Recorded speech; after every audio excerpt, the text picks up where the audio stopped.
नमस्कार. गरजा महाराष्ट्र माझामध्ये आपलं स्वागत. मी निखिला. कोकणामध्ये राणे आणि जाधव असा पुन्हा एकदा राजकीय सामना रंगण्याची चिन्ह आहेत. गुहागर मतदारसंघातून एनसीपीचे नेते आणि एनसीपीचे माजी प्रदेशाध्यक्ष भास्कर जाधव यांच्या विरोधामध्ये निवडणूक लढवणार असल्याची घोषणा निलेश राणे यांनी केली आहे. अपक्ष म्हणून गुहागर मतदारसंघातून निवडणुकीच्या रिंगणात उतरणार असल्याचंही निलेश राणे यांनी स्पष्ट केलं आहे. भास्कर जाधवांना पैशाची मस्ती आली आहे अशी टीका करत त्यामुळेच त्यांच्या विरोधात लढणार असल्याचंही निलेश राणे यांनी म्हटलंय. भास्कर जाधव आणि नारायण राणे यांच्यामध्ये यापूर्वी देखील आरोप प्रत्यारोपांच्या फेरी झडल्यात. पुन्हा एकदा निलेश राणे यांनी जाधवांवर टीकेची तोफ डागल्यामुळे कोकणात पुन्हा एकदा राजकीय शिमगा होणार अशी चिन्ह दिसतायत.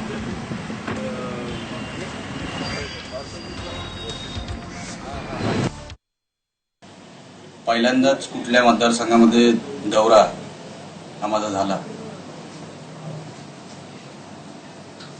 आणि बऱ्याच दिवसाची माझी मनातली इच्छा होती, आजही आहे, की ह्या विधानसभेतून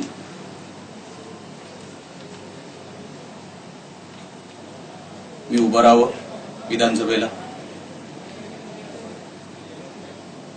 काँग्रेसकडे मी तिकीट मागणार नाही, कारण का जर आघाडी झाली नाही किंवा झाली त्या भानगडीत न पडता विधानसभा लढवावी, ते पण गुहागर मतदारसंघातून लढवावी, अशी निवडणूक लोकसभेची झाल्यापासून माझ्या मनात इच्छा आहे आणि तशी सुरुवात मी आजपासून केली. कोणाचं नुकसान करायला मला आवडेल तर भास्कर जाधव हे एकच नाव माझ्या डोळ्यासमोर आलं. मी काय काँग्रेस सोडलेलं नाही. राणेसाहेब जिथे आहेत तिकडेच मी आहे. फक्त काँग्रेस पक्षाची ही सीट काँग्रेस पक्षाला मिळू शकत नाही आणि जरी मिळाली तरी त्याच्यामध्ये अनेक उमेदवार इकडे इच्छुक असल्यामुळे काँग्रेसचं कुठल्याही कार्यकर्त्याचं मी नुकसान करू इच्छित नाही आणि म्हणून मी या विधानसभेमध्ये अपक्ष उभं राहण्याचा विचार केला. नारायण राणे आणि भास्कर जाधव यांचं किती सख्य हे सर्वांनाच माहिती आहे आणि त्यामुळे निलेश राणे यांनी आता भास्कर जाधव यांच्या विरोधात निवडणूक लढवणार असल्याचं जाहीर करून टाकलेलं आहे. मात्र नारायण राणे हे काँग्रेसच्या प्रचार समितीचे प्रमुख आहेत. अशा वेळेला काँग्रेस आणि राष्ट्रवादी आघाडी होणार किंवा ही आघाडी आहे हे तर नेत्यांनी स्पष्ट केलेलं आहे. अर्थात जागा वाटप जरी राहिलेलं असलं तरी सुद्धा ही आघाडी होणार यामध्ये कोणतेच मतभेद नाहीत. मात्र त्यानंतर सुद्धा भास्कर जाधव यांच्या विरोधामध्ये लढणार असल्याची घोषणा निलेश राणेंनी केली आहे. अर्थात अपक्ष म्हणून आपण ही निवडणूक लढवणार असंही त्यांनी म्हटलेलं आहे. आता काँग्रेस याकडे कसं पाहते हे पाहणं महत्वाचं ठरवणार आहे. लोकसभा निवडणुकांमध्ये नारायण राणे यांच्या प्रचारामध्ये भास्कर जाधव उपस्थित नव्हते. त्यानंतर सुद्धा लोकसभा निवडणुकानंतर भास्कर जाधव आणि राणे यांच्यामध्ये कोणताही संपर्क झाला नव्हता. मात्र लोकसभा निवडणुकांसाठी नारायण राणे यांनी भास्कर जाधव यांना देखील संपर्क केला होता. त्यांची नाराजी आपल्याला पुन्हा होऊ नये यासाठी राणे यांनी त्यांची समजूतही घातली होती. त्यानंतर राणे यांनी जाधवांची आणि जाधव यांनी राणेंची स्तुतीही केलेली आपण पाहिली. मात्र आता विधानसभेसाठी निलेश राणे म्हणतायत की आपण भास्कर जाधव यांच्या विरोधामध्ये निवडणूक लढवणार, तसेच भास्कर जाधव यांचं नुकसान करायला आपल्याला आवडेल असंही निलेश राणे यांनी म्हटलेलं आहे. अर्थात अपक्ष म्हणून ते ही निवडणूक लढवणार आहेत. गुहागर मतदारसंघ हा काँग्रेसला मिळणार नाही, तो राष्ट्रवादीच्या वाटेला जाईल आणि त्यामुळेच आपण अपक्ष म्हणून लढणार असल्याचं निलेश राणे यांनी म्हटलेलं आहे.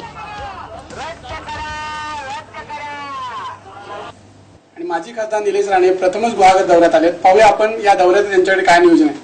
साहेब, गुहागर दौऱ्यामध्ये आपण पहिल्यांदाच नियोजन करताय, काय उद्देश आहे? लोकसभेची निवडणूक झाल्यानंतर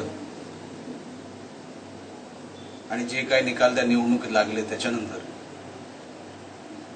कामाची सुरुवात कुठून करायची या गोष्टीचा प्रश्नचिन्ह माझ्यासमोर पडला होता आणि त्याच्यासाठी योग्य जागा कुठली निवडणूक लढवायची, तर ती गुहागर मतदारसंघातूनच आपल्याला सुरुवात करायची असं डोक्यात वारंवार येत होतं. म्हणून आज माझ्या अनेक सहकाऱ्यांना मी सांगितलं की गुहागरचा दौरा आज तुम्ही आयोजित करा आणि तसा आज आयोजित केला.